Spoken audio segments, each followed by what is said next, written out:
Welcome, everyone, to Ladder Daily Digest. We like to feature creators of all kinds. And today we have someone that has an interesting subject, outlook on life. She is AJ, and she is an intimacy and relationship guide.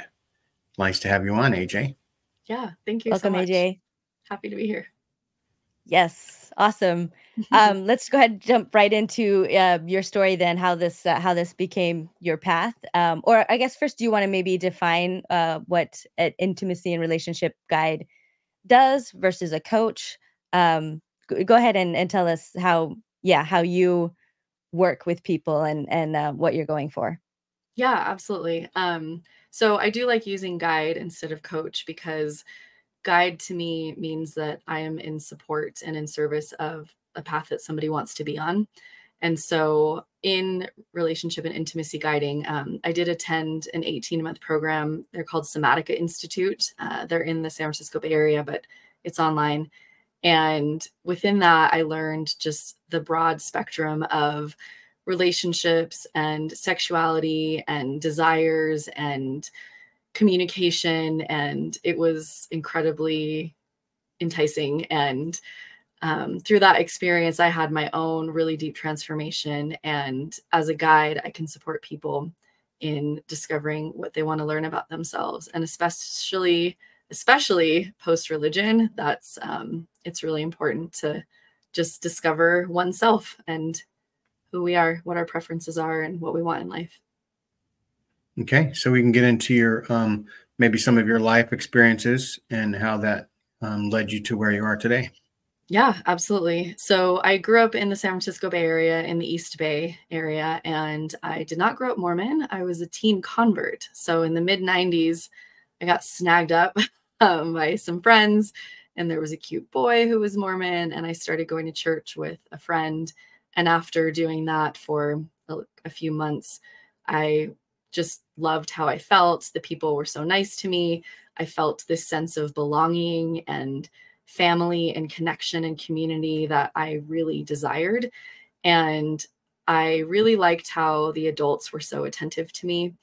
And as a 15-year-old girl, like wanting a lot of intellectual and spiritual stimulation, I really liked it. And so I got baptized knowing nothing about it. I thought church was just something that you do on Sundays. I didn't think that it was an entire lifestyle. When I took the discussions, were your parents okay with it? I'm curious. I was just going to say. That's such a good question. Yeah. So I grew up totally secular. And so what happened was I was with my mom and my stepdad, and my mom was just like, oh, yeah, if you like that, go ahead. And my stepdad said, as long as it doesn't interfere with your family life or with school or anything, then you can do that. So he was very much set on, he was practical. And he said, if it interferes with school or anything, like, you're done. You're not doing that. So, but like, you know, we want you to have friends, right? There's friends there, have them. Yeah, absolutely. So that was in the mid-90s. It was when there were the 6 discussions. And I can't remember if it was the first or second one where they talk about the first vision, probably the first one. And I remember thinking that that was very exciting, that Joseph Smith was, I was 15, he was 14. And that was so interesting to me that God could talk to anybody. And that was very appealing to me. Looking back, I just wanted spirituality. And instead, the Mormon church found me. So I got baptized. Didn't really live the way, I had one foot in my regular life and one foot in the church. I'd go to church, but then I'd go out with my friends on Sunday. I did regular teenager things. I drank alcohol and smoked pot, and I didn't think it was bad or wrong. So you considered the lessons options, life options, not commands from God. I did. Yeah. And I think because of my secular upbringing and because I could be honest with my parents about those things in my home, I thought, well, my parents kind of trump God, in that way. I felt like if they're okay with it, then this is fine. So I didn't feel any guilt or have any issues. And then I got engaged at 20 and got married at 22 to that cute boy who was Mormon in high school. And I was very adamant about wanting a wedding outside of the temple because I wanted my entire family to be there. So I was pretty fiery. I was like, no, I want it this way and I want it that way. And I marched into the bishop's office and I said, I want a civil wedding. Will you marry us? And so I didn't even consider going to the temple because my family wasn't going to be able to be there. And that wasn't okay. That was not acceptable to me. Had a Good for you. I want to yeah. say that's Thank you. a Thank pain you. point So, for a lot of people, and one of the ways that the church does affect and divide families, basically what your father was worried about is Mhm. weddings at the temple. So yeah, Mhm. I'm happy for you that you had that. Thank did you you. participate in any like baptism for the dead or anything, or were you? No, I You're, never did that as a teenager. I was I didn't think I needed to go into the bishop's office to confess anything because even though the church said it was bad for, doing those teenage things, I didn't feel bad. I And didn't you do would have that. had to, if you Mhm. told the bishop, you would have had to repent to be able to do those Mhm. baptisms. right. Mhm. So Absolutely. Yeah. yeah. So no, I didn't do that. And then 22, I actually did go to Rick's College, after high school, and then kind of came back to California and worked for a while. And then when it became BYU Idaho, I went back. And so got married and moved back to Rexburg. And then that was when it was like, okay, we have to get ready for the temple and that, read the miracle of forgiveness and all of this. So this was in 2003, 2004. Okay. And that was when, living in Rexburg, the church just got a stronghold on me. And I still was nuanced, skipped church on Sundays just because I didn't feel like going. I would watch R-rated movies. At that time, though, I didn't drink or anything. I could see the value in the word of wisdom and wanted to go to the temple. And so it's interesting looking back. I wanted to belong so badly, but there were parts of me that just couldn't accept all of it. So I did my own cherry picking, I think. Sure. We all Um, do, yeah, honestly. absolutely. And so So, you eventually did get married in the temple. yeah, went and got sealed. That Did was you have interesting. any thoughts about your experience? I just remember I wanted the spirituality to be so mystical and so fantastic. And so after going to the temple, I thought, wow, this is it. Like, this is where I'm going to get all the answers. This is where all the mysteries of the world are going to be revealed to me. And so I did try to They have hype it up like that they a hype it lot. up. Yeah. I tried to have a reverence for it. And I just remember thinking, okay, we watched a video and like, okay, that was interesting. But I Push was that down. always looking for meaning beyond what was.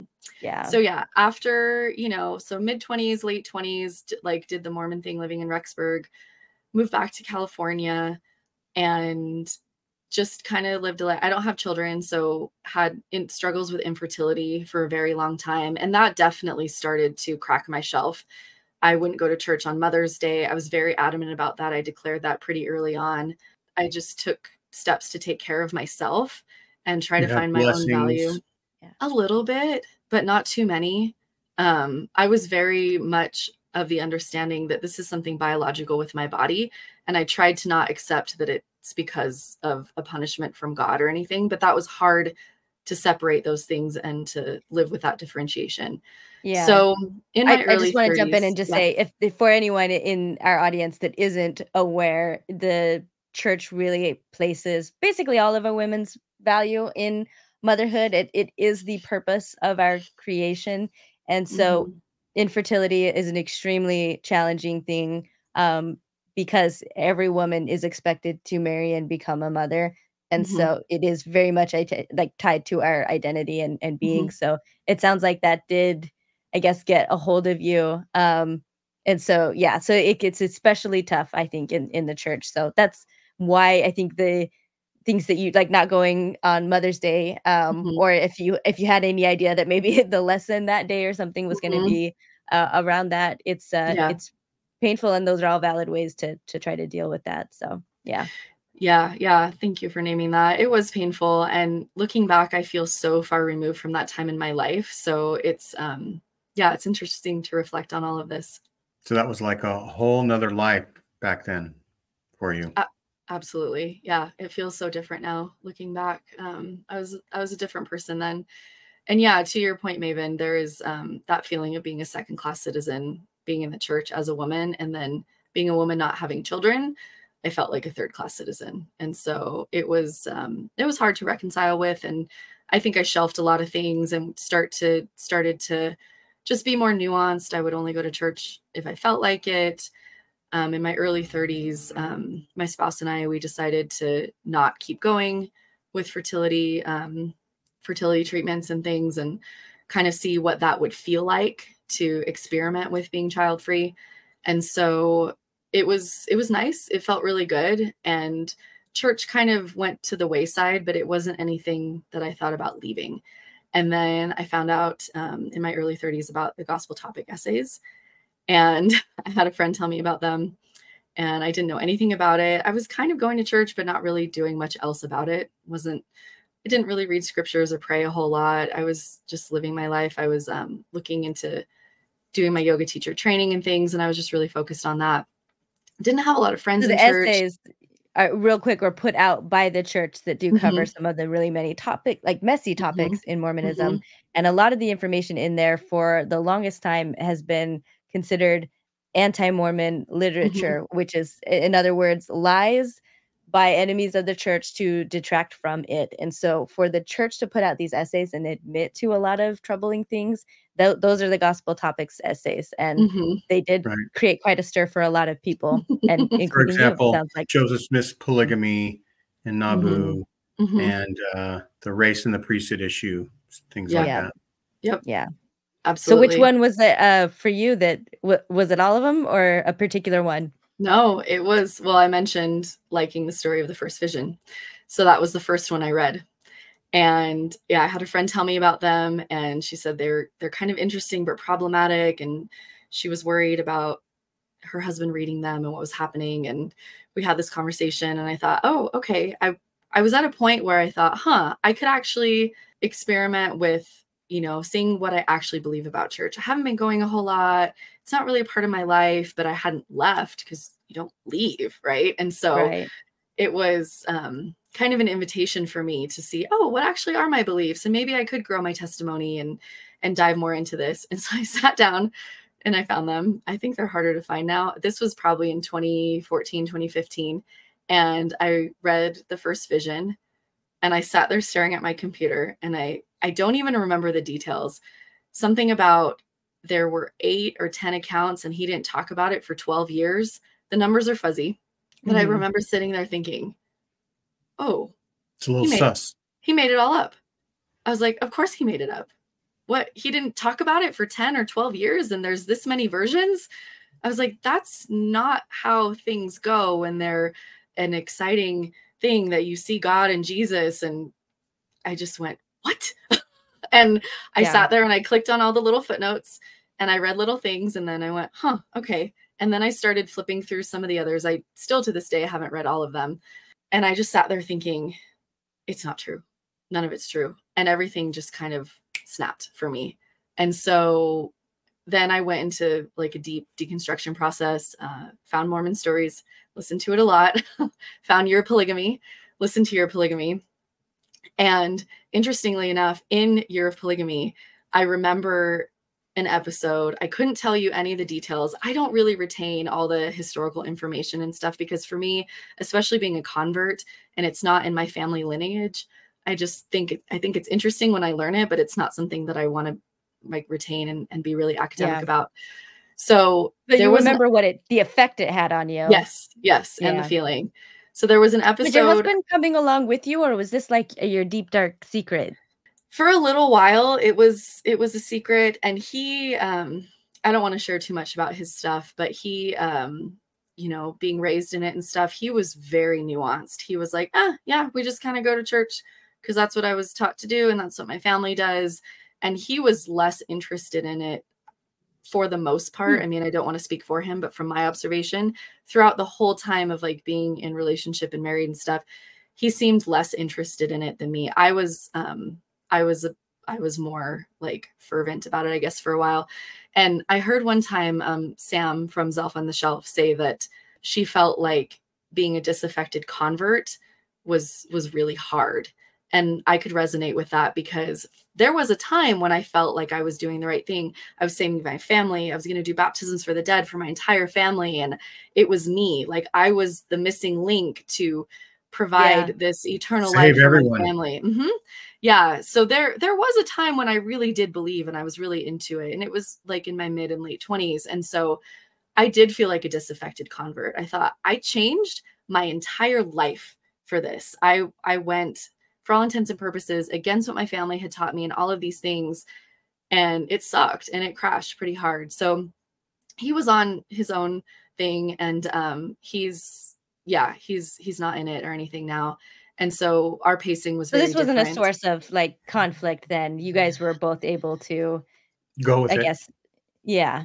Yeah. I mean, it took a while for him to want to talk to me about it and things, and it was hard, but he was very understanding and he would listen, and he needed space to come to his own feelings and not necessarily conclusion, but have his own experience with it. And so I really live out loud, and I'm pretty open and bold with my emotions. So there would be days when I was just raging with anger, and I'm sure he was thinking like, what is going on here? And his process has been a lot more quiet and internal. Yeah. So I, listening to the Year of Polygamy, there was an episode, couldn't tell you the episode, couldn't tell you who the people were, but I remember Lindsay Henson Park saying that she had found some journals of these two women who were sister wives where it really worked for them. It really worked. And they loved their husband, and he seemed to be a very kind, gentle man. I don't know if anything was enforced, but it didn't seem like they were manipulated into that polygamous experience or anything. I guess that would be, polygyny with one man and two wives. And so I just remember thinking, that sounds cool. That sounds nice. I want other people to share life intimately like that with, but I don't want a wife. And so I just, it sparked something in me that created this long drawn out process of, jokes, like with my partner of like, what if I had a wife? What if I had a wife? And I didn't realize that what was happening at the time is my lens was trying to widen. It's trying to open you were my just playing with aperture. it at first. I was. I was trying to open my aperture to like other ways of living that weren't the normative, traditional way that I was given, and my awareness was what it was at the time. So I started to just move more in towards sex positivity. I had always been a little bit more open, like sexually, I guess, in my marriage, like wanting to be more adventurous and explore things. And I had a vibrator, which I know for a lot of Mormon women was like, oh, like you don't do that. Depends. Right. Yeah. And so I was open to things, but it took a long time for my interests and desires to kind of crack open, and for me to dip my toe into starting to read books or listen to podcasts and coming across this information of like, oh, my pleasure matters. My preferences matter. There's nothing shameful about my body. And doing things like taking off my garments was great. I even didn't wear them all the time. I was kind of nuanced with all of that. I would wear them most of the time, but if it was really hot or if I went on vacation to Hawaii, I was like, I'm not wearing my garments. I want to wear a bikini. Yeah. So just or sundress. Absolutely. And so taking off my garments and just, buying underwear that I liked, that was cute, that I felt good in. That was really helpful. I often have people ask me, what's something that I can do? And kind of the first thing I say is if it feels comfortable to them, is to sleep naked, because sleeping naked is such an intimate experience with one's own body. And to feel, I say get nice sheets if you can afford it. And just like enjoy the texture of the sheets on your skin. See if you can make your room a nice temperature when you sleep, because it's such an intimate experience with the body and just feeling safe and comfortable in one's own skin. So yeah, I started to just, I think that's lacking a lot in Mormonism. And I don't know how much maybe guys go through this or feel this. Because I do feel like a lot of the purity culture lands on women, but there is still like the whole covered up all the time aspect men also have. But I do know, at least for myself, I did not have a connection with myself, and my body really did feel like a foreign thing, something that like that I'm attached to rather than something that is me. So yeah, I don't know, Jean, if you wanted to if you had any thoughts about that. Some women have said that they try to leave their garments on during sex, right? They wouldn't even let their husband have sex with them unless they left their garments on or something. But for me, I would sometimes play basketball after mutual, after the kids had all gone, and the adults would play basketball, and I'd come home sweaty, take a shower, and not want to put garments back on. And so sometimes I would sleep in the buff. And I agree that if we had really good sheets, it felt so freeing and nice and relaxing. But yeah, most of the time there was constricted feeling. Hard to say, to have all the clothes that you had to put on and make sure something wasn't showing or something like that. Restricted, I guess. Yeah, and sleeping naked is not, the answer for everybody, but I like to say, find what feels comfortable and has a little bit of a growth edge, So maybe it's sleeping in nicer pajamas or sleeping in underwear or something like that. And yeah, I started to just, explore things that felt unavailable or taboo, even when I did have, interests. When I would look on websites at like sex toys and things, even when I was Mormon, thought, what's possible? What's out there, but didn't really think I could do a whole lot with that. So I started reading books, and I started to just experiment more with expanding what was out there, and even just reading people's different about interests, or reading about people's desires or kinks, or understanding like the sexuality spectrum. It started to come to me very slowly, and it was really fun. I started following Instagram accounts that were more sex positive. I started listening to podcasts, and this was when I was like fully ex-Mormon too. I think I left in 2015, left the church. So all of that felt very available, and it didn't feel as taboo anymore. And I thought, what else is possible? And then at the beginning of the pandemic, I was in 650 square feet with my partner. And I just thought, this is really close. And we just were saturated with time and attention towards each other, more incidental time instead of intentional time. And so I created my own room, which was in a little loft above our garage. And having my own room as an adult for the first time was so liberating, was just absolutely liberating. And it allowed me space to do things on my own terms, like have my own bedtime routine, my nighttime routine. And it was the beginning of the pandemic, and I was a little bored. So I did like start to experiment with myself more, and start to, self-pleasure, and think like, oh, do I actually like watching, things on my phone by myself? And people say corn, they call it corn. So, yeah, and just kind of understanding what my preferences were, and thinking, oh, is this actually taboo? Like, oh, this doesn't feel taboo. This feels kind of exciting. And then when I started attending Somatica Institute, and there were modules of exploring fantasies and exploring sexuality, and it was so exciting to realize all of these things. And I started reading books just voraciously and listening to more podcasts, and it just started flooding in. And I realized I was such a nerd for all of this that had always kind of been there, but had to be on the back burner because it wasn't acceptable to be sex positive in Mormon. It wasn't acceptable to be like a sex forward woman who knew her desires and claimed what she wanted and spoke about it openly, and to also be like reverent and pious and worthy of all the church standards. So yeah, started having fun with it. That's interesting. Awesome.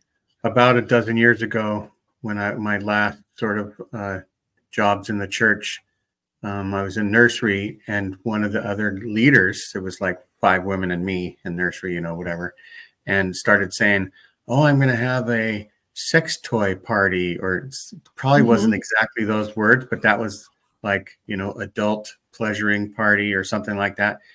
And that was like, uh-oh, I can't hear this. Yeah. I think romance party. Still. I think that's what they're called.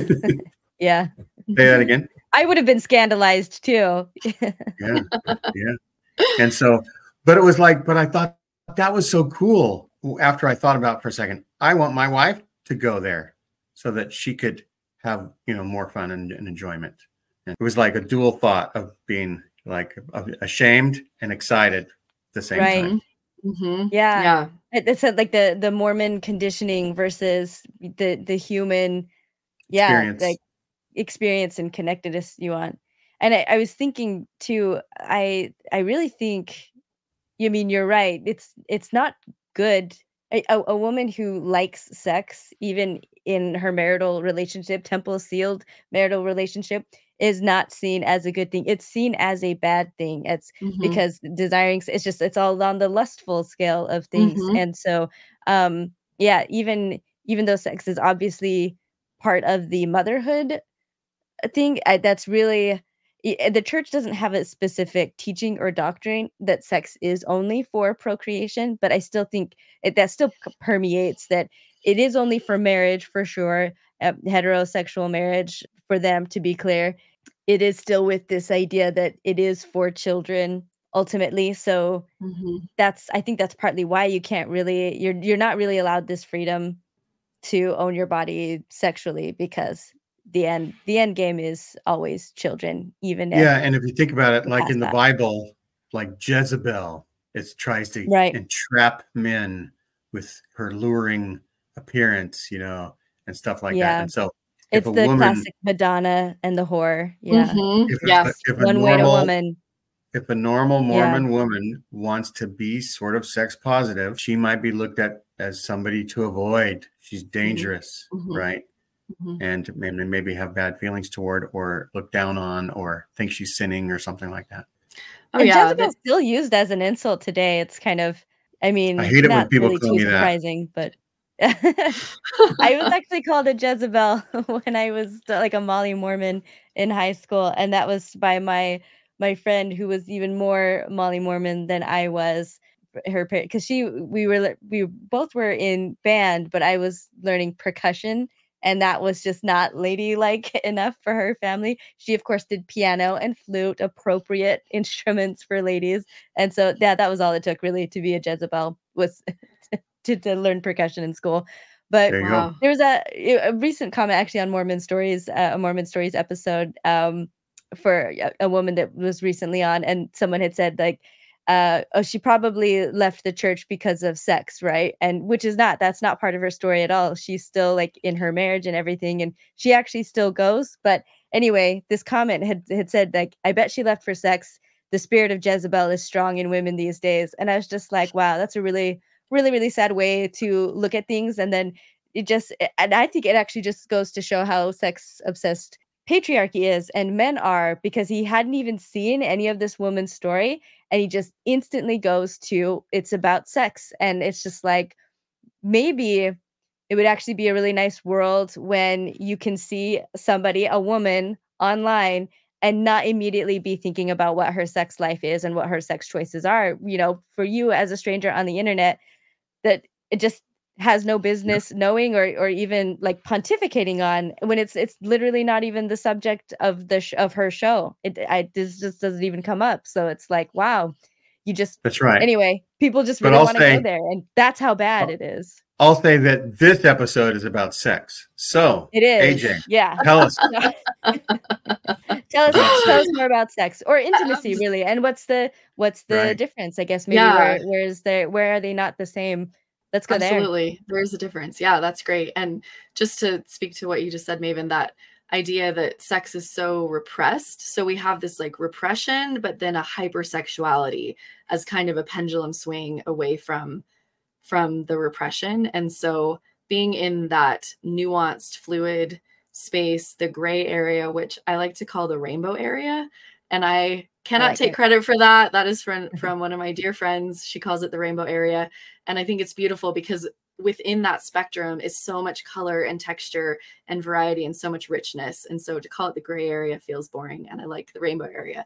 So yeah, it's all a spectrum, and intimacy is not sex, but yet the cultural and especially the religious and the purity culture narrative is that yes, these things are for marriage. They're not necessarily to be enjoyed if you enjoy it. Yeah, it's you're a slut, or all these. There's so much slut shaming for women who enjoy sex. That's still pervasive because we have this undercurrent of puritanical culture that still is kind of driving our over culture. So with that to be said, intimacy means connection. It's just connection with another human. And I realized that I had felt such a deficit in intimacy with other humans, being in a romantic and sexual relationship with one person for so many years, for over 20 years. And the narrative is that that person, you know, is the one, and they're the one for everything. And that, I don't believe, is actually how we're supposed to be humaning. I think intimate connections is part of what makes us human, and relationships are where we thrive. And so intimacy can be very prevalent in friendship, and it doesn't mean sex. It can be mental intimacy, emotional intimacy, physical intimacy that's platonic, holding hands or cuddling or putting an arm around somebody is a beautiful act of affection that doesn't have to mean anything. And the cultural narratives are so pervasive that, oh, it will end up eventually in sex. Or men and women, you know, that the cultural heteronormative narrative is that, you know, men and women can't be friends. Eventually they'll have sex. You know, it's the when Harry meets Sally thing. Yeah. So it's can I put my anthropology hat on? Yeah, For this please. just a sec. Yes. I think the model that we have now of this nuclear family, especially where you're leaving, both are leaving father and mother and kind of separate, you know, creating their own separate household. And then especially when you add modern technology and things like that, it really does lead to a much more isolated human experience than any other time in human history. So even in, you know, where I mean, often most patriarchal cultures, a wife will leave her family, but she'll still be around her husband's family a lot. So even that comes from a scripture, the leaving father and mother thing. It's still, you've got family around, and the neighborhood and the community. And for a lot of, and even in the idealized 50s that a lot of the church and other evangelicals want to go back to, friendships among males and females were a big part of their lives as well. So for it's only radical to us today because we're so radically different from the past. So this is really something that's missing. And then I just want to give out a thought that it just occurred to me. That I think this is an example of the touch and the intimacy that we're missing so much, that people will comment about it, and that's with children. Like when you have a child, or even if it's not your own child, I feel like whenever I would hold like my niece and nephew, like from when they were infants to even now, like as a toddler, there's just something really, really comforting about a hug from them, or when they want to snuggle with you on the couch. And you know, it just occurred to me that I think that's, yeah, as a single woman, I don't have hardly any like touchy relationships with other humans at all, other than incidental. And so I think that was living with my family, like during this period of their lives where the kids were really young, and I was having this interaction, was really like a benefit to me. So I guess I'll throw that out to you. Is this is the kind of thing that you're talking about?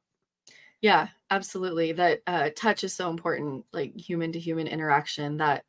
And touch isn't all sexual, but I was living with the Right. narrative that intimacy meant sex and touch meant sex and all of these things. And so breaking all that down and deconstructing that has been so helpful to my outlook. And I love what you said, how it's only radical because we're not living that way. And had we been still living in village, we would be, you know, co-sleeping with like our entire community and things like that. Yeah. So everybody would be getting touch, and it would be very naturally platonic and so normalized to be, you know, naked or less clothed together, and bodies wouldn't be sexualized, and intimate experiences that could potentially be sexual would be like negotiated and all of those things. And so, yeah. And even saying like, I even struggle with like people having to say like, I don't know, hearing you say like I'm single, and I'm like, that you're, the way that our culture has created it so that we label ourselves based on like that one Yeah. like romantic and sexual relationship being where we're supposed to eventually get. It's called the relationship escalator. And so it's totally valid to just have the life that you live without it having to have a label of like who you're connected to. And so that brings in Good point. relationship anarchy, like Yeah. all Yeah. these things.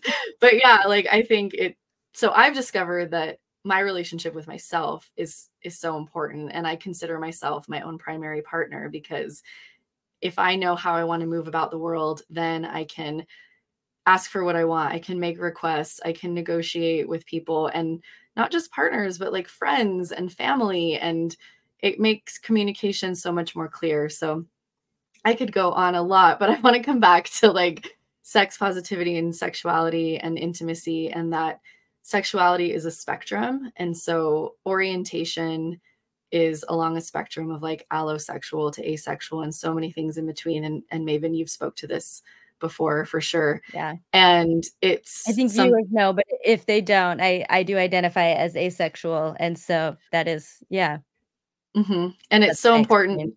to realize that sex positivity doesn't mean like it doesn't matter where someone is along that spectrum. That to be sex positive means feeling safe and comfortable talking about it, embracing one's own body and embracing one's own preferences, and learning to communicate wants and needs. And so it doesn't mean that as being asexual that you don't Right. have wants and needs, that you don't want intimacy Yeah. or connection, you An know? asexual person can be sex positive.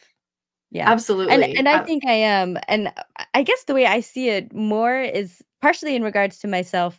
Part of my story and my freedom in leaving the church was realizing that I can say no to sex, because I was just an assumed obligation. So yeah, so I know I think people like to, especially those who are still in the church, like to see it as a sin thing. People just want to, why does everybody have a sexual revolution when they leave the church? And it's just, and it kind of adds to the idea that it's just sin and lust and everything. But it really is about, saying what you want and what you don't want and advocating for that for others. So I'm good where I'm at.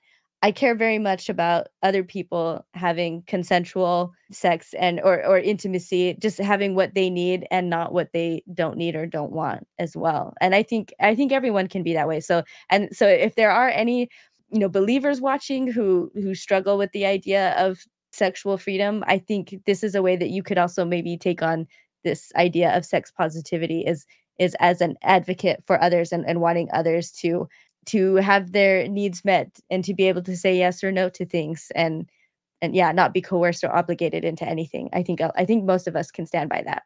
Yes, you're speaking my language. And it's so important that you touched on that the obligation, because that is also the narrative in purity culture, that it is an obligation to have sex. And especially in these cishet, like normative religious couples, that a woman doesn't really have space to say no to her husband. She should just say yes, because if he wants it, he needs to be happy. I mean, I can say from well-meaning people that I did get the message of like, oh, well, if you feed him and him, then Yeah. he's going to be happy. And where am I in all of that? Where's my wants, my needs, my ability to say no and to choose? And so moving from that space of like sex is an obligation to sex is a choice, and my body is my own and I get to choose where I'm consenting, and nobody has a right to my body. It's either I say yes or it's not on the table. And yeah, somebody doesn't just immediately have access to my body because they're a partner. That was a huge, huge wake up call for me. So absolutely, somebody can be sex positive and religious and take control of their own body and say yes or no when they are fully consenting. So that's really important. And And I think that sex positively, one thing I learned is that, to not yuck someone's yum, that, be open to what people experience or want to experience, and be curious, maybe. Absolutely. I love that you said be curious, because that is a great way to expand into a sex positive life. I have a friend that says playful curiosity is the antidote to shame. And I really like that. I don't know if it's a blanket statement and it applies everywhere in all places.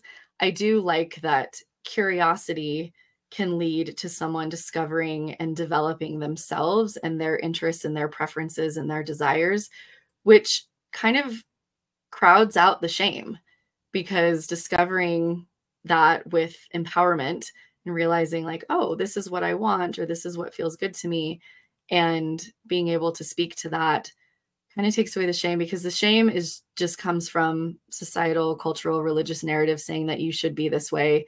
And then when someone isn't that way, they feel like they're bad. And so being curious and discovering what's out there is a really great way to de-shamify, I call it. Um, de-shamifying can, be really powerful to just celebrate unique preferences and interests and know that and celebrate, sex positivity, no matter where somebody is on the spectrum. I did want to speak to the sexuality spectrum because there is so much within there, and I am no means an expert. I'm learning this as I go along. Google is your friend in all of this. And so allosexual is on one end, saying that somebody is, that they like sex, they enjoy it, they want to have sex with person and or people in their lives throughout their lives, including themselves. And then asexual would be no interest in sex. So it doesn't mean that there's not interest or preferences for intimacy and connection and touch and all those things like you spoke to, Maven. Within that, there is demisexual, which I think is getting a lot more spoken about. I'm hearing it out there in the world more. Gray sexual. So demisexual would mean that somebody desires an emotional connection with a person if and before they would want a sexual connection, but it doesn't mean that if they feel emotionally connected, they're going to want a sexual connection. That emotional connection is foundational to a potential sexual connection. Yeah. And then so they wouldn't be like one night stand types. No. Or vacation fling types that just wouldn't. Yeah. Casual sex would not be. It's probably the kind of person who might want to talk to the sex worker for a long time before they get intimate or, closer in the engagement, in the deed.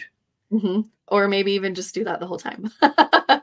And well, I like that you mentioned talking to, because there's also sapiosexual, which I don't hear about as often, but I definitely identify as demi and sapiosexual. So sapiosexual is somebody wants a mental and intellectual connection with somebody and wants to feel that like intellectual stimulation with them. And that's where attraction that could potentially be sexual starts from.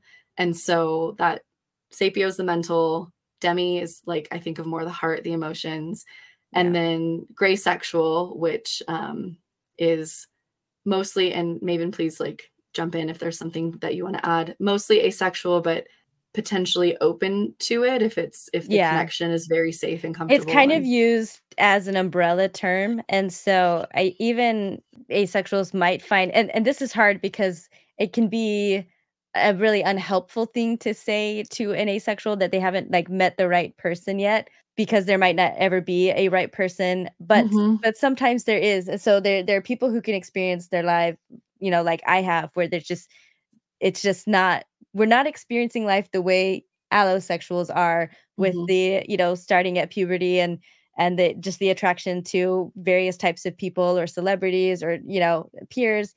It's just, we're not experiencing any of that, but maybe there is a relationship that we're okay with that for, and it might be literally one in an entire lifetime. And so, so I think people who are open to it, so maybe I could be gray sexual. I'm open to a relationship that would, and that one that could have a sexual component. It just depends on a lot of ifs and that other person and where I'm at and where they're at. So I am open to a relationship. It's just probably extremely unlikely, probably won't happen, but I'm not sex averse or repulsed. And that's where I was actually for a long time, just very, very repulsed by the any idea of it. And even just the most vanilla version of it, like I don't want to see it. I don't want to think about really doing it all the way, from there. So I think maybe gray sexual, and it is an umbrella term. So this might be, there's some floatiness in it's anyone who identifies this way is saying like, I am mostly asexual. I'm not experiencing this kind of desire, but there's some give, there's some room there. So that's how I understand it. Like you're not necessarily going to paste a label on you that's permanent. Right. Still going to be curious, still going to be open to well, even if I had a relationship, if let's say I found somebody and this was a relationship I wanted, to be sexual and or to be a, committed partnership or anything like that where it's involving that, I still wouldn't say that I'm heterosexual, because that's still not how I have experienced like the entire rest of my life. So I wouldn't say my orientation has changed at all just because I find somebody that I am willing to engage in that kind of intimacy with. That's how it kind of still fits under the umbrella. I hope that clarifies. Thanks, Jean. That's a good question. I love it. Yeah. And to me, it's so beautiful, this spectrum of this rainbow area. And my desire and wish for the world is that all of this is normalized. Like Yeah. any relationship type that people want to relate, any sexual orientation, any way that humans want to be intimate with each other is just so normalized and seen as like a beautiful tapestry of what makes us human, instead of that it has to be this way and it has to be that way and there's nothing outside of that, because that is truly a false narrative that we all fit nicely in a box. And it's so complex, but I think it's what makes us really beautiful as humans. So Yeah. I find it really exciting and just so empowering to talk about. And that's sex positivity too, like just being in spaces where it feels safe enough and open enough to talk about these things and to just normalize everything, because there's nothing wrong with anybody for their preferences, for their desires, for their interest. It's all just a beautiful spectrum. So I believe very, very strongly in that. I also learned about another one that is just recently discovered by me, is reciprosexual. And this stated that somebody doesn't have sexual interest unless like going outwards. Hmm. It's if it comes to them. So if somebody comes to them and says like, hey, I'm attracted to you. I'm attracted to, you know, like your brain, your body, your personality or something, like I'm interested in exploring sexual space with you, then that person might say like, oh, yeah, I think I am too, where it's like coming to them, but it doesn't go Okay. forward and out towards anybody. And I You thought know, that was Yeah. really cool. that is in so many movies. I don't know. You can go Mm, back to lots of love stories where there's like either a love triangle or something else. And then, you know, the woman, let's say, is attracted to this one guy and she's trying to get him. And then the guy's friend is trying to be the good friend and help him with their relationship. And then the friend says to the woman at some point, you know, I love you. And she was like, you do. And it's like, then she falls in love with him. Right. And Yeah. the story switches to, and that's the happy Or ever after ending. yeah. No, I agree. This makes sense to me too. Or like mm, misunderstandings even, where it's like no two people, like they hadn't thought about each other. They know about each other obviously because they're in the same circle, but then all it takes is to tell one like so and so likes you, and that's enough for them to be like, "Oh, I never well now that I think about him, I actually like him too." I guess I think it's probably a lot more common than people realize. Yeah. mhm. Yeah, it very well might be. Yeah, so there's such a spectrum. And then bringing in things like how people want to be intimate, you know, friendships can be very intimate and romantic while being platonic and non-sexual. And intimacy, just being connection, can be available in all kinds of ways that are really honestly infinite. It's just so having that space to discover preferences and interests and act on them is really powerful. And attraction is another thing that is so nuanced and strange. I know the narrative that I was given is that first I'd be physically attracted to somebody, and then I would be interested enough in them physically that I would want to get to know them mentally and emotionally. So that would be asking them to go out on a date or something. And then kind of deciding, oh, do I like their personality, their sense of humor? Do I like the conversation? And then giving that time to develop. But the narrative I was given is that attraction would be physical first. And that's not how I Mm, work. I can look at somebody and objectively say, like, they're a beautiful human and like appreciate attributes about their physical features or their physicality.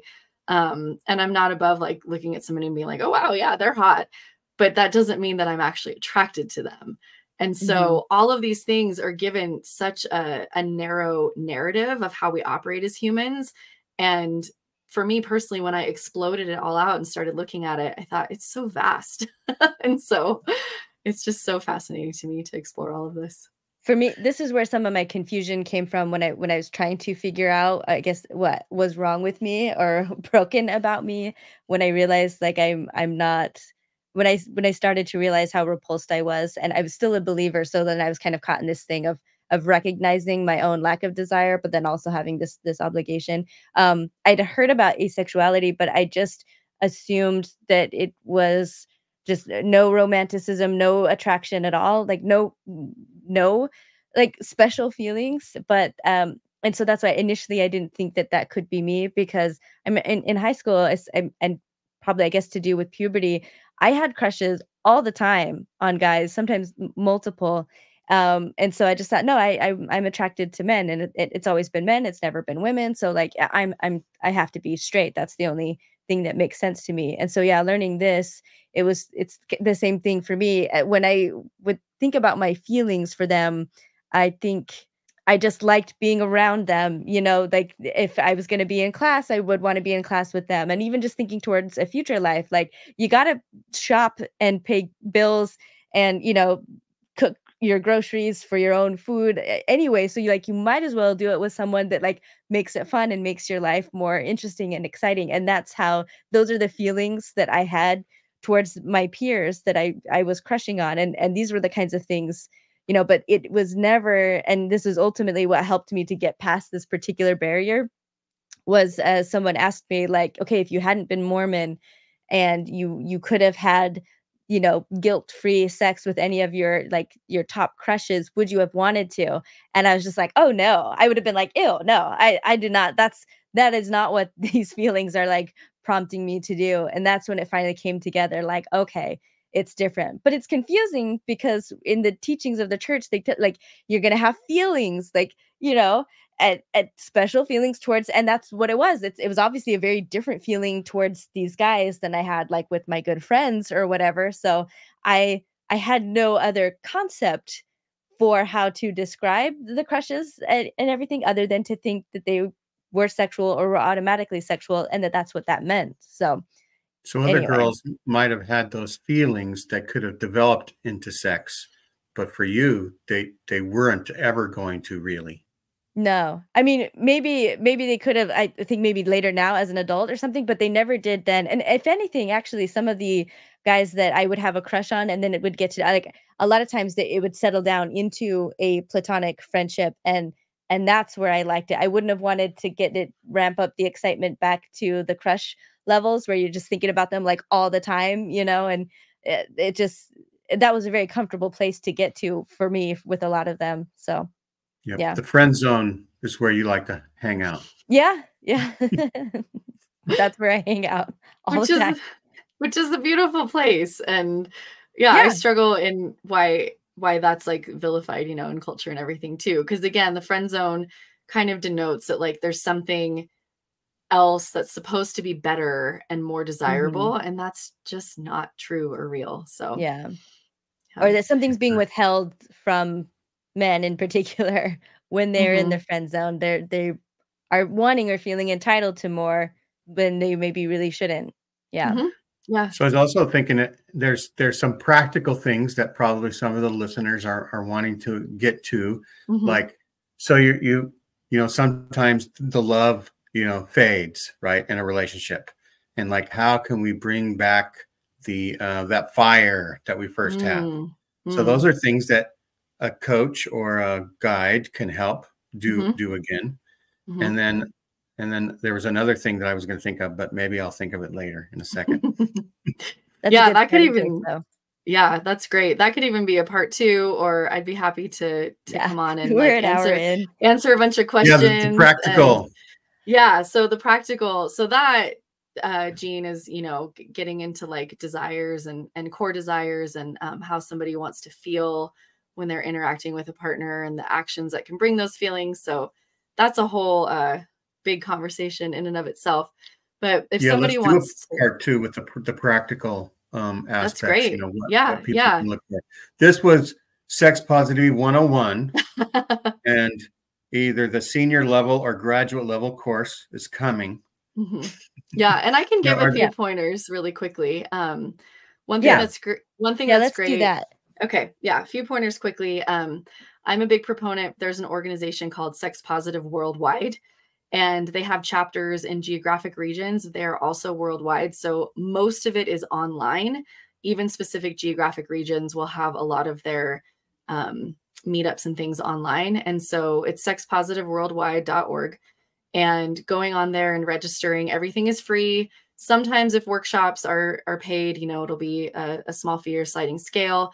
And that's a great way to start exploring interests of all different kinds. Their menu is vast, and you can join online. You can keep your camera off and just like stay anonymous and start to gather information that way. I would highly recommend reading some books about sex positivity. And I actually gave a list for the show notes, which is really helpful in just gathering more information. Getting educated is so important. Becoming educated even about, especially for people who had more like purity culture, abstinence education around sexuality, learning the body, learning anatomy, learning about STIs, learning about pleasure, learning about the nervous system and how that's connected to pleasure is so important.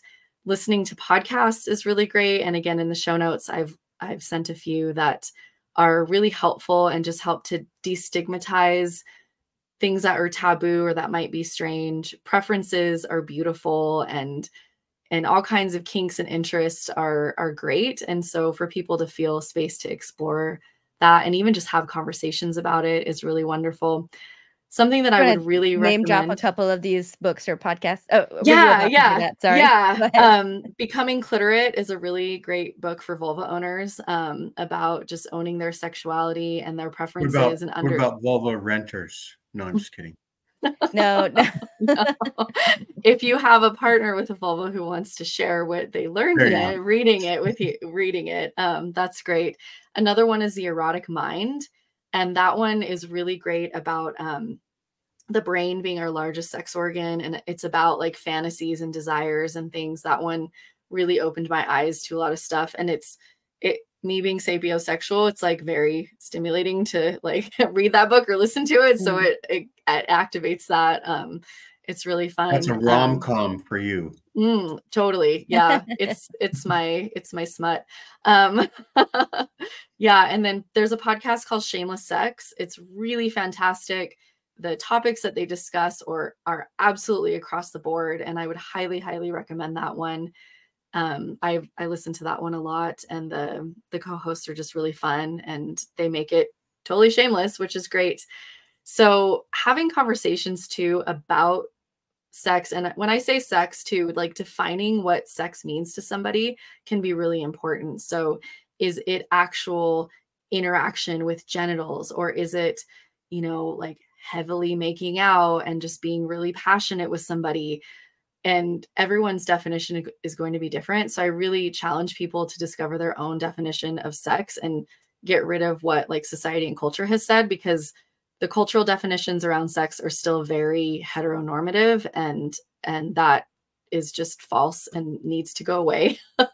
And so discovering what sex means to somebody individually, and then being able to talk about that, and especially if someone is partnered, to talk about it outside of the bedroom is so important, to just make it common, like dinner table conversation, because we are beings who desire connection, and which is intimacy.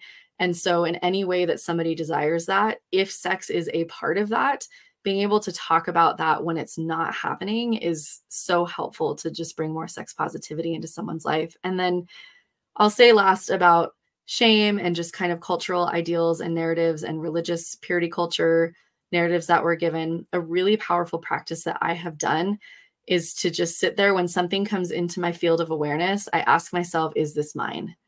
Is this mine? Where did this come from? Who told this to me? And I kind of sit with that inquiry and just kind of start to like unravel it in that way. And oftentimes it's not mine. Most of the time it's not. And so then I can ask myself like, oh, who told me this? If I don't remember, which I often don't, why did they tell me? And some of the thoughts have been so fascinating to realize. I think I read that in 17 magazine when I was 16 years old. And that stuck with me as a narrative or as a belief, even though I hadn't ever looked at it. So just doing that internal inquiry of, is this mine?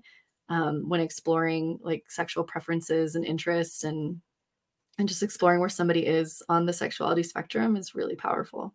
Wow, that would be a really good practice for people that were going through their faith journey, right?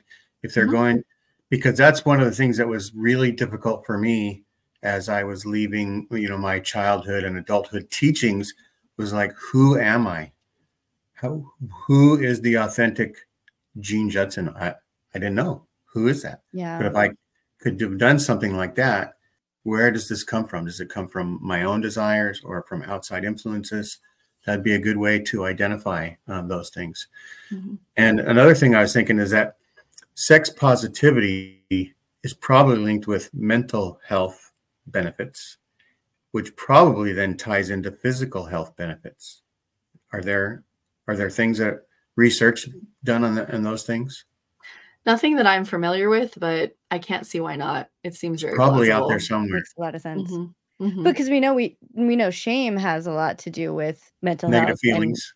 and Mm-hmm. physical health, and yeah, just really kind of bogging us down in all sorts of ways. So yeah, I think the inverse of that, it makes sense.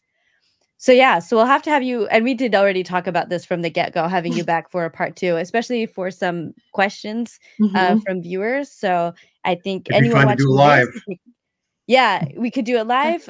We can have you put some questions in the comments below. I think we're also going to Right. try to figure out a way to maybe submit questions anonymously Mm-hmm. for anyone that's not comfortable doing that. So we'll get that figured out for a part 2.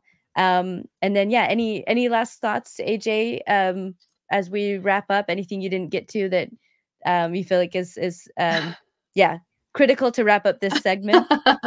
Nothing that feels critical. This is something that I could talk about all day long. So absolutely, I would love to come back on for a part 2. I'd love to answer listener questions. I love the idea of having them be submitted anonymously, because this can be very tender and vulnerable and scary to talk Mhm. about, especially if someone doesn't have a space in their life, somebody that they could talk to about it.